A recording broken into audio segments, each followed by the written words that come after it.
In this video, I'll show you July 15, 2022, officers from the Carlsbad Police Department responded to a 911 call reporting a domestic disturbance involving a female yelling and physically attacking a male on the sidewalk in Carlsbad, New Mexico. The interactions that followed were captured on body camera. How's it going, man? Good. Hey, were you just walking with the girl? Huh? Were you walking with the girl down Pate Street or nothing like that? Okay, we got a call. It's a guy possibly getting smacked around by a girl in a pink shirt. So we're just checking there. You're good? I saw someone down there. But you saw somebody down there? a pink shirt. What's all the scratches on your neck, man? Right here? Yeah. Yeah. Yeah. Do you have an ID on you, bro? I don't. You don't? What's your name, man? I don't need to tell you. Yeah. No. Look, bro. I mean, it doesn't need to be complicated, man. I didn't break no laws. I know, but I have a lawful reason to stop you, No, okay? for what? Because we got dispatched. You match the description of the guy that was getting beat up by a girl, okay? You have injuries on your neck, all right? It don't matter. It does matter. You don't have an ID on you, man? No, I don't know. You don't? What's your name? I don't feel like I don't need to tell you that. Okay, you feel like that, but I haven't broken no laws. I understand. Listen If to I me. haven't committed a crime, I don't need to provide you with that identification. Okay, but listen to me. I have a lawful reason to stop out and talk to you, okay? So you have a lawful reason to identify yourself to me. If you don't want to identify yourself to me, I'll take you to jail for concealing your identity. It's that simple. You have scratches on your neck, which are signs of some kind of battery, Okay, all right? which are probably from your girlfriend, right? No. I'm obligated by state law to do something about this, okay? So, are you going to give me your name or not? If you don't want to identify yourself, we can just take you straight to jail for concealing your identity. Why? If I committed no It's that- crimes? You guys are honestly. Like, No, we're actually I know. investigating. I see what you guys are doing. Like, I know Okay. you guys are doing your job, obviously. But Okay. why are you talking to me? Because I don't know who I'm going to talk to. Find out what the. I can't, because you're not giving me any information, man. You'd be the victim. I don't want to be a victim. I don't want to press charges. I don't want to be a victim. Leave it at that. I ain't pressing no charges. So what are you guys gonna do? Just take my name and for me more? No. Or not take your name and take you straight to jail for concealing your identity. You guys are able to stop someone that's walking on the public street Correct. and ask them for their ID whenever you want. No, what I'm telling you Well, then what are you is doing? I was dispatched to this area for a domestic disturbance between a chick with a pink shirt and blonde hair and a male in all black. Yeah. Okay? You fit the description. You got injuries on your neck, which means you got beat up by a chick. Okay? So I have a lawful reason. I have a lawful reason to stop and identify you. I would prefer not to take you to jail because you're right. You haven't done anything wrong. Okay? But at the moment, That we know. you are committing a crime by not giving me your name and your date of birth. The officer claims that the potential victim is committing a crime by not providing his name and date of birth. According to Section 30-22-3 of the New Mexico statutes, the offense of concealing identity, quote, consists of concealing one's true name or identity, or disguising oneself with intent to obstruct the due execution of the law, or with intent to intimidate, hinder, or interrupt any public officer in a legal performance of his duty. In the 1997 case of State v. Andrews, the Court of Appeals of New Mexico upheld a conviction under this statute against an individual who refused to provide an officer with his address, date of birth, and social security number during a traffic stop. In reaching this conclusion, the court noted that, quote, identity is not limited to name alone, because the word or in the statute indicates that failing to give either name or identity may violate the statute, and that by passing the statute, the legislature intended, now quoting again, to provide police officers the minimal essential information regarding identity so that they can perform their duties because this holding is narrowly limited to traffic stops. It is unclear when date of birth would be required in other situations, but the Andrews case demonstrates that the concealing identity statute can criminalize the refusal to supply additional identifying information, such as date of birth.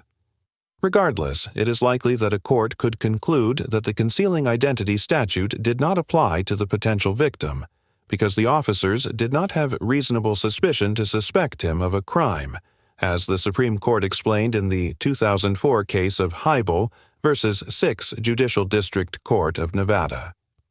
Bolt County quote in the ordinary course, A police officer is free to ask a person for identification without implicating the Fourth Amendment, and now quoting again interrogation relating to one's identity, or a request for identification by the police, does not by itself constitute a Fourth Amendment seizure.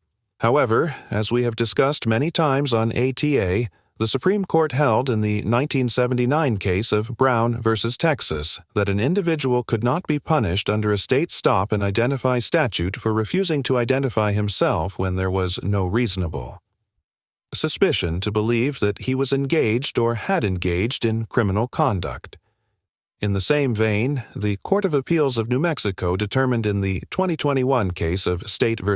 Aguilar that, quote, reasonable suspicion to detain and question a suspect is an essential element of the charge of concealing identity, and that in order to convict under this statute, the state must prove beyond a reasonable doubt that the officer had reasonable suspicion to detain the individual charged with concealing their identity.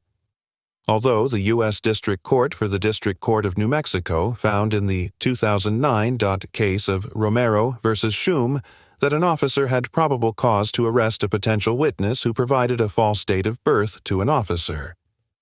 This case was decided before the statute was construed to require reasonable suspicion in the Aguilar case, and the court specifically noted that the individual, quote, was not arrested for failure to provide information, but rather for providing false information. Therefore, although it is possible that a court could determine that the potential victim's refusal to provide identifying information to the officers constituted concealing identity, it seems more probable that a court would conclude he could not be convicted of this offense, absent reasonable suspicion that he was engaged in and not the victim of criminal activity. I just don't want to get in trouble, bro. I didn't do nothing. Okay, but you not wanting to get in trouble is getting in trouble. I want you to give me your name. Once we're in the car, I'll tell you my name. We go down there and we can talk to the person that's coming in the crime bedroom. All right, let's go do that then. I'll call you back. I love you. So what's going on? I just had an argument.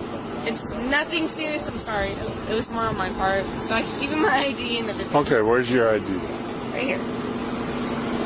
That was my old address. I lived with my parents then. I just graduated high school about 3 years ago, so that's where I'm at now. I'm leaving back to Albuquerque tomorrow, and I do have court cases. So what's your relationship with this guy? That's my boyfriend for about a year now. Okay. And so what's going on between you two? Just a verbal argument. It's more than a verbal argument because we had people calling in saying that a female was hanging on the shirt of a male. He didn't do anything like that to me. If anything, it was myself. And my nails. Look at my nails. Okay, Right what there. happened? I scratch myself. I do get pretty crazy myself. I put nothing on him. And I'm sitting here and telling you right now, like, I'm fine. He's fine. You have an address. You have my ID. I can give you my social security right now. I have no problem with that, sir. Okay. It's just, I don't want no problems. This is my man. We had an argument. That's it. When someone batters another person in a domestic Did anyone violence... see that, or did they just hear us arguing? Because I yell. I ain't lying. It's not even him half the time. It's me. Okay. I will completely say that. I'll go to jail right now for that. Okay.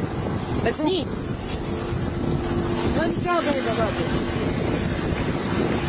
Leave him the out of it. The officers approached the potential victim's girlfriend, 21-year-old Brooklyn Shea Rodriguez, to question her about the altercation, and despite her claims that the incident was not physical, they eventually place her under arrest.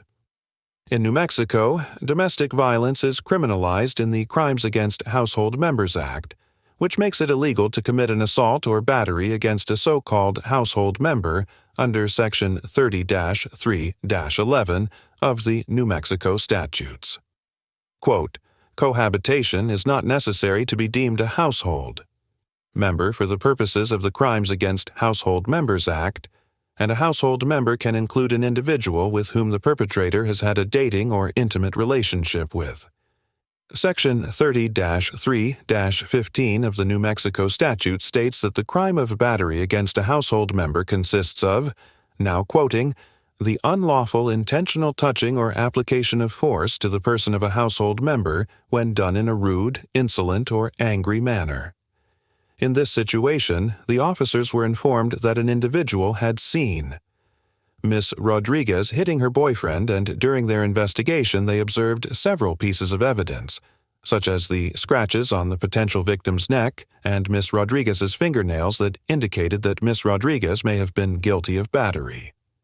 So, a court would likely determine that the officers had probable cause to arrest her for domestic violence. However, while some states have mandatory arrest laws that officers conduct warrantless arrests in some instances when they have probable cause to suspect domestic violence, it is important to note that New Mexico law permits, but does not require officers to make warrantless arrests in domestic violence cases. According to Section 31-1-7 of the New Mexico statutes, quote, "A peace officer may arrest a person and take that person into custody without a warrant when the officer is at the scene of a domestic disturbance and has probable cause to believe that the person has committed an assault or a battery upon a household member." Therefore, a court would likely determine that Miss Rodriguez's arrest was lawful under these circumstances. You're a ball. Stop. Why? Go. Hey, I'm telling you, respectfully, do not touch her like that. Tries to kick me? Touch my girl like that, bro. She just broke my glasses. Bro, chill the out, for real. Am I getting arrested? No. Bro, chill the out.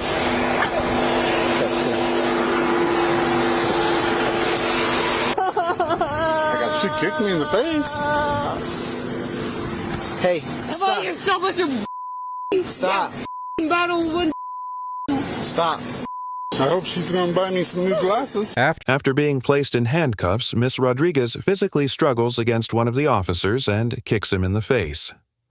According to Section 30-22-1 of the New Mexico statutes, the offense of resisting, evading, or obstructing an officer consists of, quote, resisting or abusing any peace officer in the lawful discharge of his duties.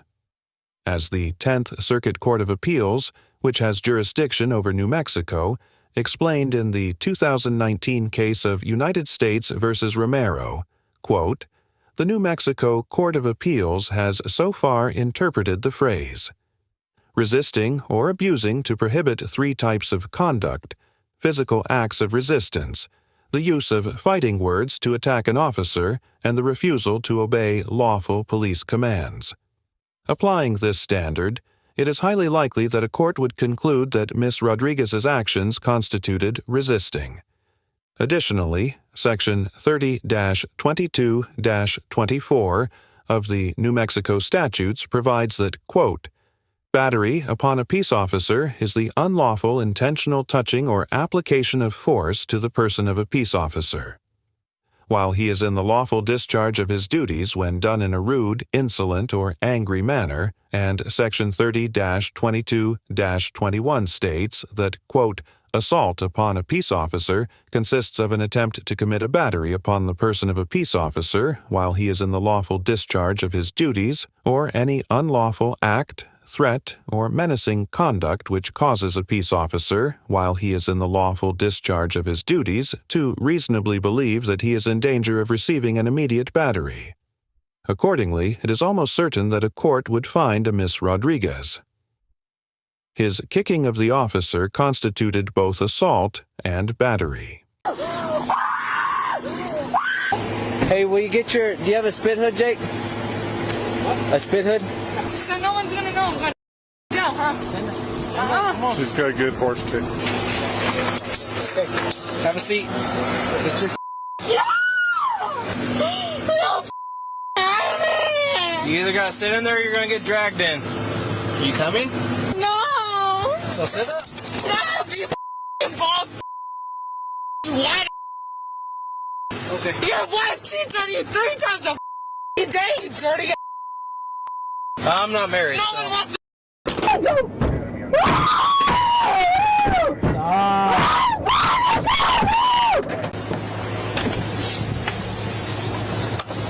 All right. do you want me to say? How much you want me to pay you? How much? What's worth it for you?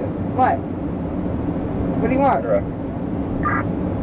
Don't talk like that. You'll just get yourself in more trouble. After she is treated at the hospital and placed back in the back seat of the police cruiser, Miss Rodriguez asks one of the officers how much he wants her to pay him, presumably in exchange for releasing her under Section 30-24-1 of the New Mexico statutes. Quote, bribery of public officer or public employee consists of any person offering to give directly or indirectly anything of value to any public officer or public employee with intent to induce or influence such public officer or public employee to delay in or omit to perform any public duty required of him by law. As the Court of Appeals of New Mexico explained in the 1986 case of State v. Tabaja, quote, a duty is that which is required by one station or occupation. The critical word is required.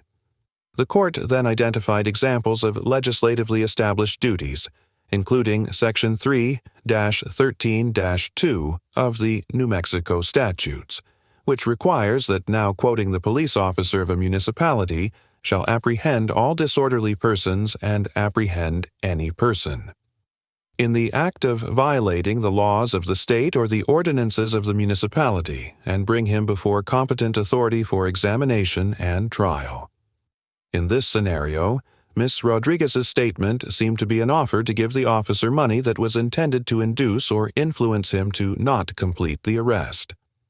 As a municipal police officer has a legal duty to apprehend disorderly persons and individuals caught violating the laws of the state, it seems likely that a court would conclude that Ms. Rodriguez attempted to illegally bribe the officer through her offer to pay him in exchange for her freedom. Obviously, it doesn't matter what trouble I'm in, because I did nothing, and I'm in the of a back cop car. What did I do wrong? As I know, you kicked one of the officers. And where's the video? Well, it's on their body camera. Y'all are gonna take his side?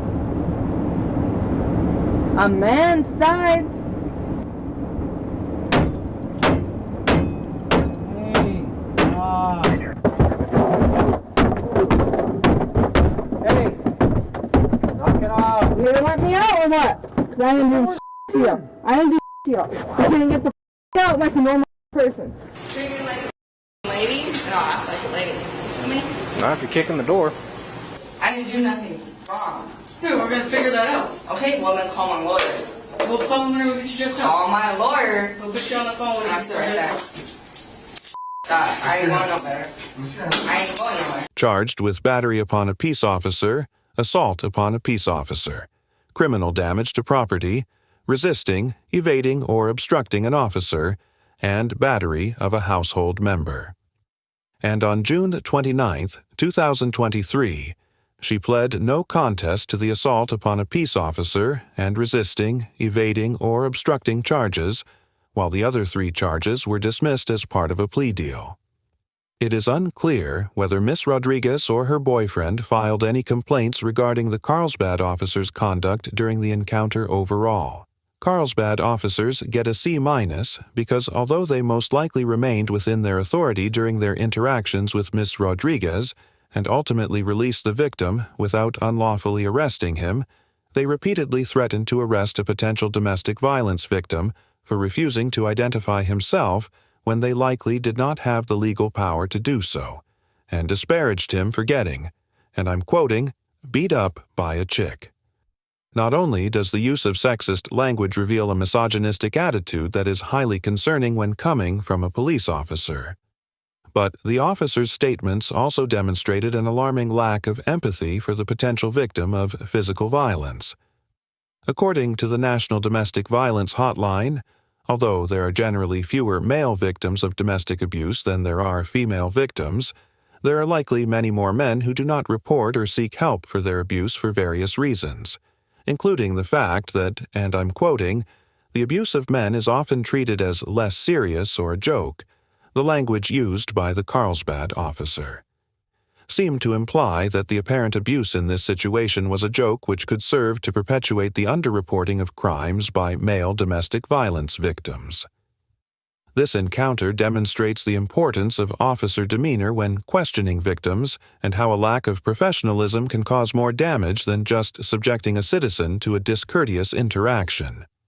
Ms. Rodriguez gets an F for apparently battering her boyfriend, failing to exercise her right to remain silent, physically resisting and kicking an officer, lawfully placing her under arrest and seemingly attempting to bribe an officer to secure her release.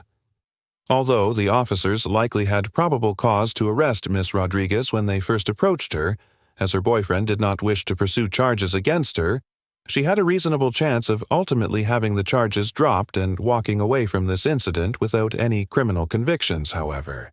Thank you very much for watching the video. Subscribe our channel for next video.